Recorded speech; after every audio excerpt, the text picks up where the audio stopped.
Welcome to Pulpit to Pew. I'm Johnny Gwynn. And I'm Beverly Gibson. Okay, your sermon this week, you talked about something I know that is very, very close to your heart, is reading. Yeah. And so, you're a woman of letters.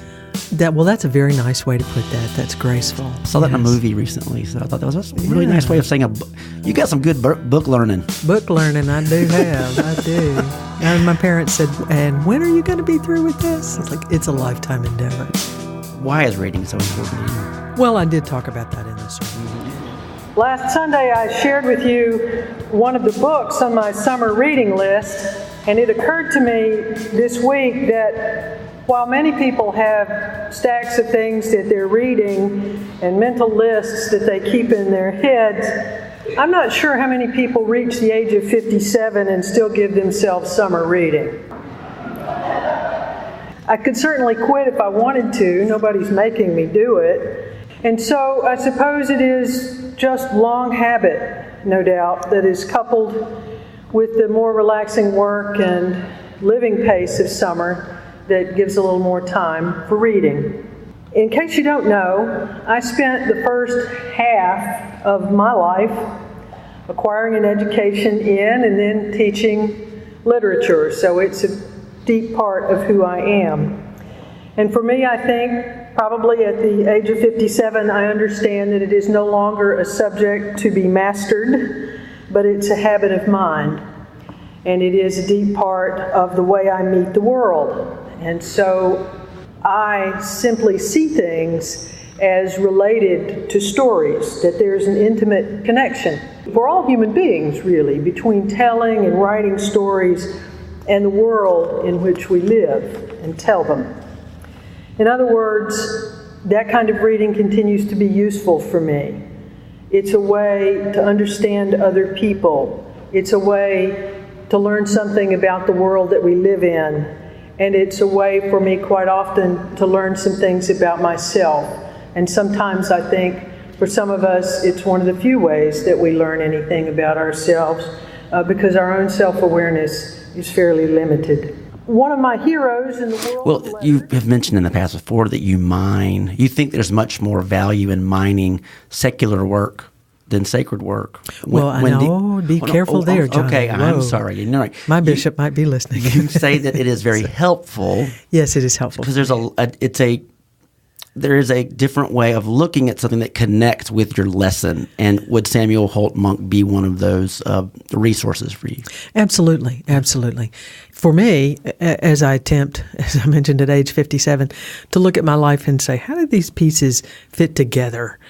How did I move from this point over here to this point where I am now, which I would never have foreseen? And I do think that reading is at the heart of that.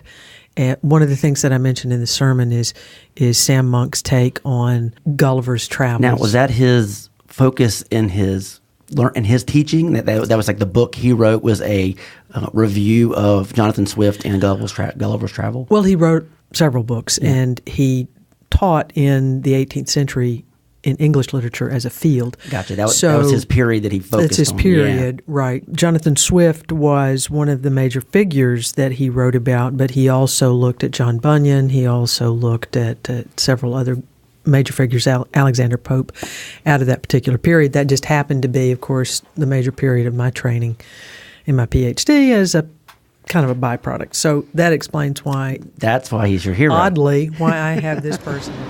One of my heroes in the world of letters, and I mentioned him some years ago from this pulpit, is a fellow Alabamian, and his name was Samuel Holt Monk. I never met him. He died in Charlottesville in 1981. He had retired there after a life of service at the University of Minnesota, and that was a few years before I got there. But he touched the lives of many people.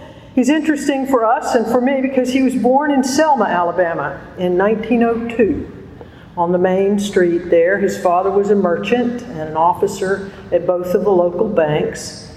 And Samuel, as he said, got his studies there when he was young, and then he went off where his parents sent him to Southwestern at Memphis, which is now Rhodes College. And he got a degree there and went on to Princeton for his PhD, and he came back to teach in Memphis. This was that early generation of scholars, trained in a different way from the way people are trained now. And he went on to serve in World War II and came back a changed man. Several things happened in his life that I won't go into this morning that led him to a view of human nature that is not necessarily the one that we have now, somewhat darker, and yet at the same time infinitely more hopeful, perhaps.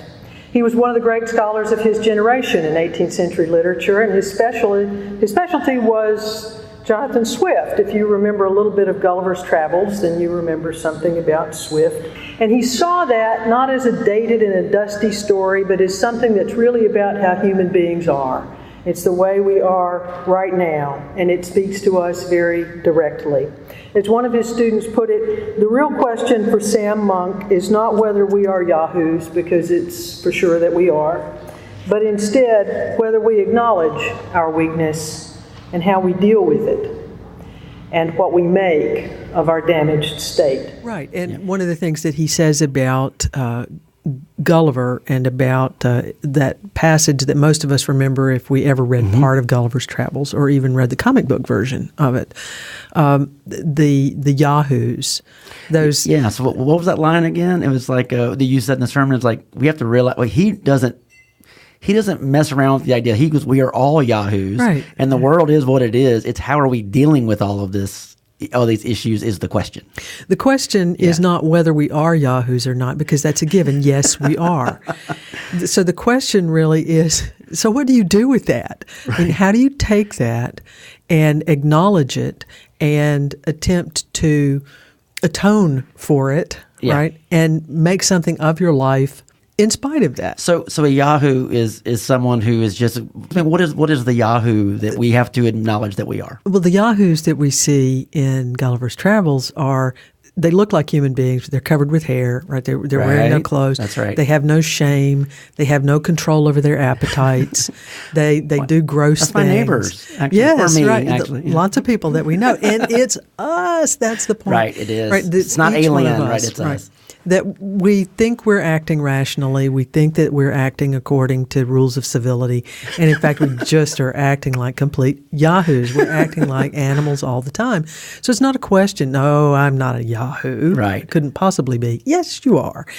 And to acknowledge that, to come to that self-awareness, and I think that's one of the other reasons why Sam Monk is such a hero for me, is that his whole approach to literature was that it is a road, a constant road to greater, deeper self-awareness of your true self. And that means the false self that you present to the world, to see that for what it is, and to move deeper toward that true self that may not always be known to you. That it's easier to see yourself in that story because you love the story and go, you know what, who I connect with is that person, which is not always the hero, by the way. Even though we want it to always be the hero, the idea is like, whoa, maybe I'm the villain. Right. Well, that's the flip side of that. That's when you read the story and you think, oh my God, that's me. I have done that. I have been that person, and I am so ashamed. And we hear that a lot when someone talks about a book or a movie. They always go, you know, that person reminds me of, and they mention something like Aunt Midge. You know, it's like that. And you do, in that, you know, in the South, we tend to have a lot of nicknames. Well, sometimes those nicknames come from stories because they do carry like person, those reflections of that character.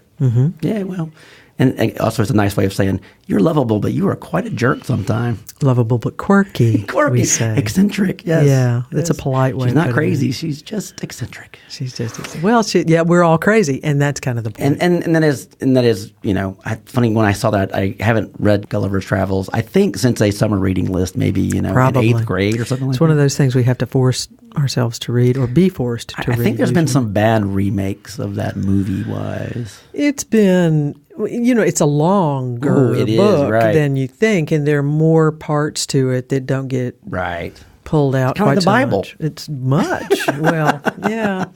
Well, you know, Swift was, in the parlance of the time, a divine. I mean, he was a churchman. Right. And so there's very much a theological content to that. And one of the other works that Samuel Monk loved to teach was The Pilgrim's Progress by John Bunyan. What makes those books resonate so much is there's so much, it's grounded in reality, because you have this character who is, he's a clergyman. And then they use that device as like, this is the church. But you have to make all that fantasy, it's got to be grounded in a foundation of reality to make all the other fantasy stuff make any sense. Right, it does.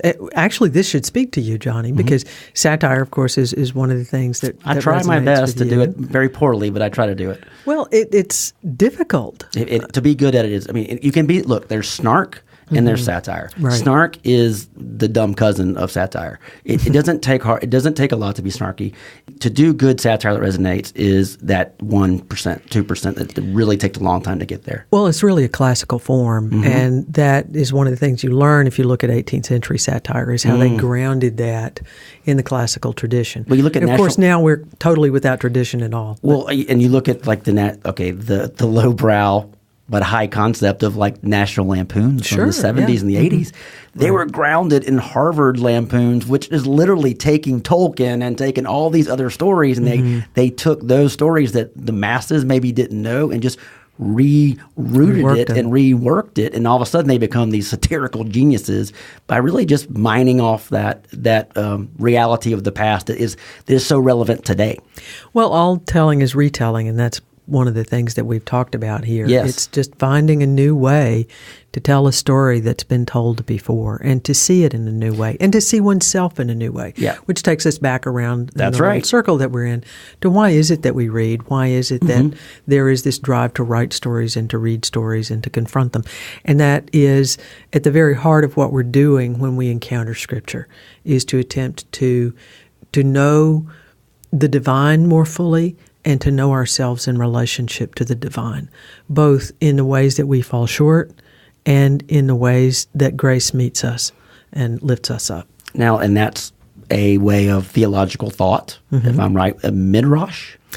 Midrash is the word that I used in the sermon, and that has been used by students of Sam Monk's for the way that he taught, the way that he approached literature. But it's the way that rabbis taught, correct? I mean, Indeed. It's been around for quite a while. Right. Let me be clear that Sam Monk was raised as a Presbyterian. Okay. And that he was not a rabbi. But that rabbinical mode. Well, what's old is new is old. I mean, Right. this technique sure works. Well, of course it Very does. powerful. Yes, it does. Because it is endless. It can go on and on and on. And because we continue to live and change and grow, and what we find in a text is going to live and change and grow along with us, because the text itself is open and alive and in no way dead and closed. And that midrashic approach acknowledges that it's reciprocal, that it's a relationship between us and the text. Right. And it's constantly questioning the text and the text questioning us. Sam Monk approached interpretation in a way that was like midrash, to speak of it in scriptural terms. He treated it the way the ancient readers treated scriptural interpretation. Now, midrash, right, in the Hebrew tradition, is receptive and reciprocal. In other words, the story is something that we receive, and then we reciprocate what we've received. We understand the story in light of our own situation, and we understand ourselves in light of the story. And the text itself then allows us to understand things about life, and then it begins to disclose itself anew to us every time we meet it in ways that we may have never thought of before. And today we see that kind of mirroring, that reciprocal motion in the story of King David, and also in the story that Jesus begins to engage in with the crowd in the gospel lesson. And it will happen to us, that reciprocal thing, if we will allow it to. So simply put, midrash, is it me seeing myself in that story? It is, yes, finding the way that the story is speaking to you, right? That your life is somehow reflected in the story. This is not alien for me. This hits me right where I live. That kind of thing. I see me in this story. It's such a deep and old and rich tradition. So Midrash sounds like there's multiple layers to it. There's a personal layer. There's a contextual layer. There's the idea of this is a promise from this, and you have to reference that. And it's, again, a system of learning something that's very complex, which divinity and, my goodness, the thousands of years of tradition of the Bible has to have some type of parameters to it. Well, it's a way of being, back to what we were saying about reading and what we have said about Samuel Monk's approach to teaching and to writing and to his profession as a scholar. It's a way of being. It's a way of living in the world. And therefore, yes, it's endless, it's deep, it's boundless. Yes. Well, let's talk about the Old Testament story by us diving into it and seeing that. We have Nathan coming to David after David has... The psalm that's appointed for today is the great Psalm 51, and tradition has it that this psalm was written by King David after the story that we heard from the Old Testament, in response to that episode out of the second book of Samuel. In that psalm, David wrote, "For I know my transgressions, and my sin is ever before me. Purge me from my sin, and I shall be pure. Wash me, and I will be clean indeed. Create in me a clean heart, O God, and renew a right spirit within me. Give me the joy of your saving help again, and sustain me with your bountiful spirit." How did David come to that kind of self-awareness? My sin is ever in front of me. I know my transgressions, because so often we don't, and so often David did not. How did he come to understand with such clarity that the only kind of cleanness, the only kind of right spirit, the only joy that he would know would come to him through the grace of God? Well, it wasn't, I will submit to you, through his own direct experience of his own failure and his own shortcoming. Left to himself and to his own devices, David, like most of us, would most likely have continued to exert his own willfulness and his own power in the very same ways that he had already done, because nothing existed to stop him. So David saw Bathsheba bathing on the top of her house, right? People go out to the top of their houses where it's cool, right? It's a summer story. You're looking for a breeze. David's up there in the heat of the day, resting and trying to catch a breeze, and he looks over and he sees Bathsheba and her maidens out on the top of her roof, and she's having a bath, and David sounds like a romance novel. Well, kind of, except it's more like reality. 50 Shades of David? Yeah, and David says, "Hey, that looks good. Right. I think I'll have that." And so he does. And I'm a king, so and it's very much stand in my way. Right, and it's very much of that. It's kind of it's an object, it's a possession. I'm the king. I can take that. I can have what I want. And so he did. And then the rest of the story, of course, is that she became pregnant. And she was married to Uriah, who was one of the leaders in David's army. And Uriah was not home. He was out on the battlefield. So it was very clear that this was not her husband's child. And so the rest of the story is David trying to cover up, right? Make it right for himself, not necessarily for anybody else. And so he calls Uriah back in from the battlefield. And first he tries to get him to go back to his house, right, and sleep with his wife. Yeah. And that doesn't work. Because his sense of loyalty to his troops. Yeah. Right, and because, he's already taken that vow of soldierly abstinence and all that kind of thing. So he sticks by that, and he doesn't. And so then David goes to plan B, which involves asking the other leaders in the army to make sure that Uriah gets put in the front of the battle and make sure that he gets killed. And in fact, that does happen.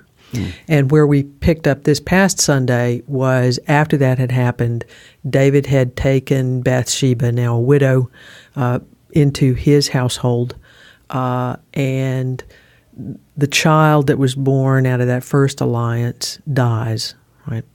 There's more to this story, and that'll come up later. But here we are in the aftermath. And now we're up to Nathan, whom you mentioned.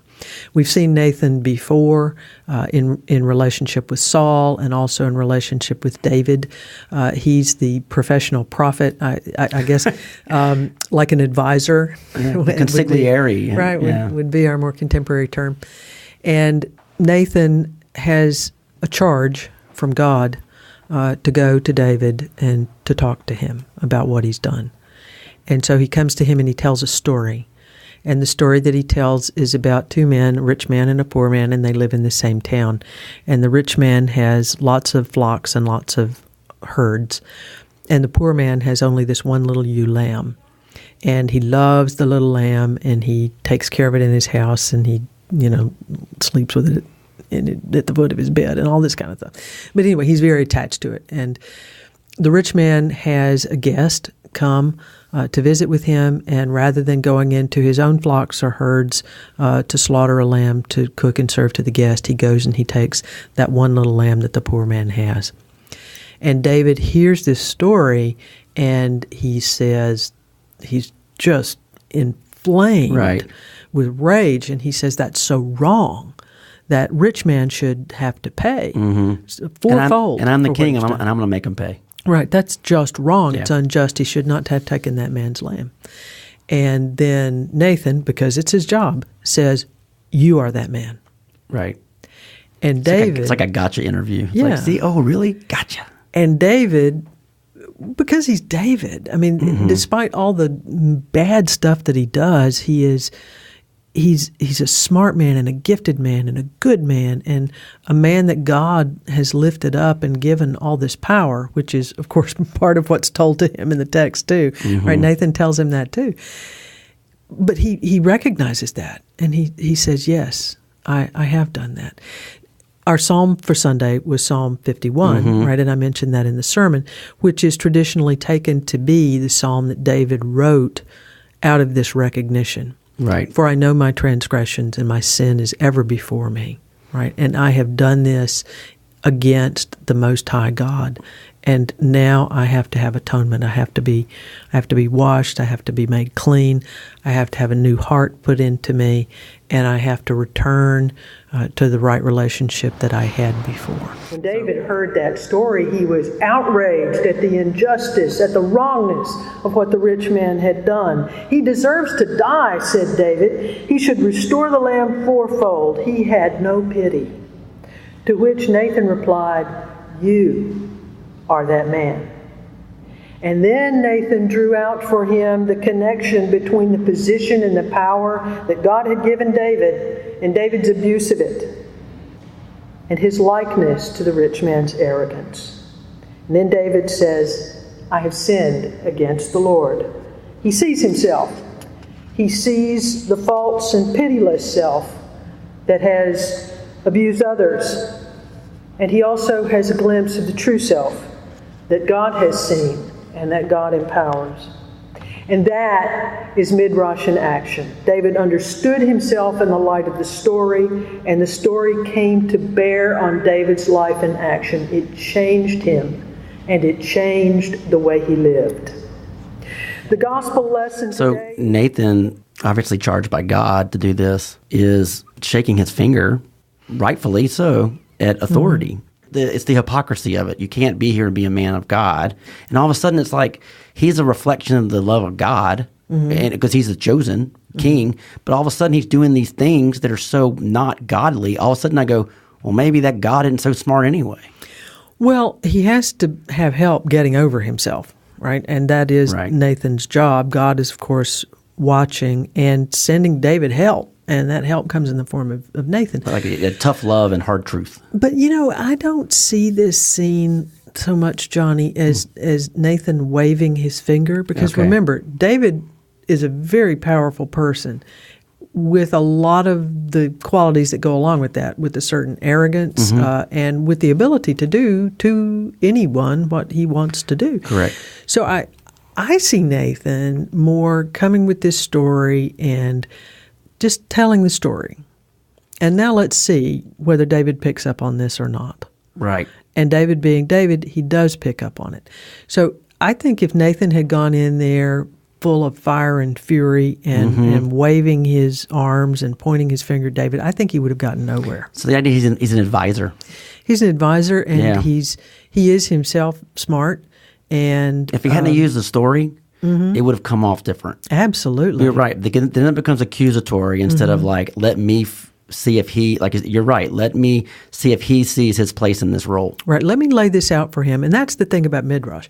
Let me lay this out, and let's see what you see in this. And David, of course, sees what he's meant to see.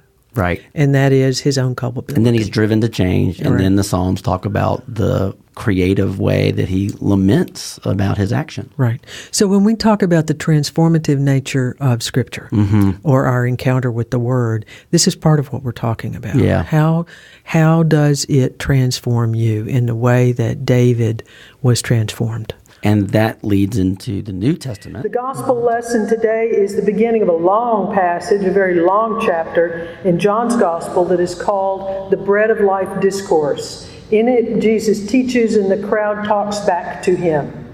And Jesus attempts to bring them to see the truth of the bread of life. We will read our way through this discourse through the month of August, and we actually began it last Sunday with the miraculous feeding of 5,000 people from the 5 loaves and the 2 fish. Now today, we read that the crowd had followed Jesus after they had eaten their fill of the bread. They were working for what Jesus called the food that perishes, and not for the food that endures for eternal life. When the crowd asked for a sign from Jesus so that they could believe that he was sent from God, they represent to him the manna story of their ancestors, when God fed their ancestors in the wilderness. They saw that as a sign and asked for another. Jesus, understanding that they've already had the sign and they didn't know it, takes up that story in a kind of midrash to teach them how to receive the true bread from heaven, to understand the sign that they've been given. They only see one level of the story. They don't see the other level. They know the part about being hungry, and they know the part about being given bread to eat, but Jesus will lead them to understand that he offers something better, and he will help them to see why it is they will want that something more. And he gives them the same lesson that he gave to the Samaritan woman at the well who came seeking water. Jesus offered her, if you remember, the living water that would quench her thirst forever. Whoever drinks it, he says, will never be thirsty again. If the crowd can learn to receive the grace of the bread from heaven, they will never be hungry again. And in the last line of our reading today, Jesus reveals the key to understanding the story when he says, I am the bread of life. Whoever comes to me will never be hungry, and whoever believes in me will never be thirsty. The people in the gospel, the crowd, are the not David. They are the mirror, if we're talking about Midrash, of the people in the story of the Exodus, the people of Israel, moving through the wilderness, getting hungry, being sent the bread from heaven, and not understanding what it was. Right. And not understanding that it would perish, and it did perish. Remember, they tried to gather up as much as they could when it came, and whatever they gathered went bad. And this story, of course, changes that because the true bread won't perish. And that's what Jesus is trying to get them to understand. The whole of this discourse, which is going to go on all the way through the end of August, is Jesus and the crowd back and forth in that rabbinic kind of way as he tries to walk them through what is the living water, what is the bread from heaven, I am, he says, the bread of life. How can they understand that he is the bread of life? And that's a big, high concept for the culture at the time. Because it's a high concept for us. Well, we're still talking about it. And goes back to that thing of history and where your role is in the story, well, we're still talking about this 2,000 plus years later, but anyone talks about when they are around historical events and big moments and change of life, they don't know they're in the moments of change. They just know they're just going through it. They don't have the luxury of hindsight to say, oh, I should have remembered every word that was said that day or what he was teaching. Most of the time, you're just kind of going through life and like living off what can I get through today, not what am I getting through a lifetime. And let's talk about that, because that opens up into all of what we're talking about right now as a whole, and also where the sermon, I think, hope ends up. Jesus is attempting to teach them. Remember, all the way back at the beginning of this, he looked at the people who were following him, and he had compassion on them because he saw that they were sheep without a shepherd. And he taught them many things. And so now he's teaching, and he's going back into the tradition. He's going back to their ancestors. He's looking at them where they are. He's trying to explain to them who he is. And it's a continual back and forth. Jesus, the crowd, the tradition. And how do we see this? How do we understand? And so, yes, he's building a foundation. Let's put that up next to the illustration we're talking about, which is reading, which is literature, which is 18th century satire, which is all those things. And this is the reason someone like Sam Monk is a hero to me. Here's a man born on the corner of whatever and whatever in Selma in 1902 into a relatively simple life, who acquired through the course of his own diligence a beautiful education, deep, resonant. He loved the tradition. He was committed to passing it along to other people, and understood that underneath whatever is happening now and whatever sense we make of it is this tremendous depth and beauty and history of human nature and human striving for the divine. And he attempted to pass that along. And so for us, right, and here's the where are we in all of this? How do we have that same experience? How do we not just bumble along on a day-to-day basis, taking whatever comes along, but how do we build that foundation? How do we nourish ourselves? How do we create that body of awareness, that depth that we can draw from to understand these things that are happening around us, and not just, as Paul says, to be his children, to be blown about by the winds of the world that are blowing? How do we root and ground ourselves? And David understood that he is the man. Jesus says that he is the bread of life. So how do we see ourselves in those two stories? In what ways do those two truths implicate us?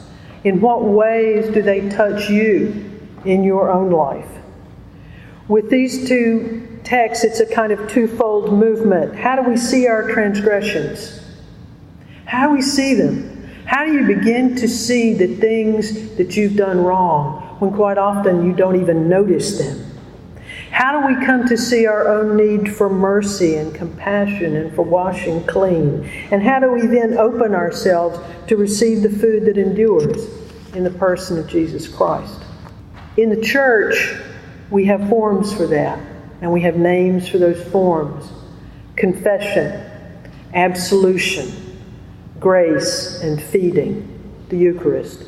And we're here today to follow that pattern, to set before God all the things that haunt us within ourselves, all the things that we have a sense we have done wrong, and even to ask for forgiveness for those things that we don't even begin to know we've done. And to allow God's grace to wash over us and over those things in our lives, and then to receive God's love and God's empowerment. To do this continually and to do this faithfully, to make it a long habit, a way of living that is deeply ingrained within us. That is the way we become equipped, to use Paul's language from Ephesians. That's the way we get ready to do the ministry that builds up the body of Christ. All the good works that we might ever intend to do, or even actually do, are perishable without the living water and the bread from heaven, because those are the only things that endure.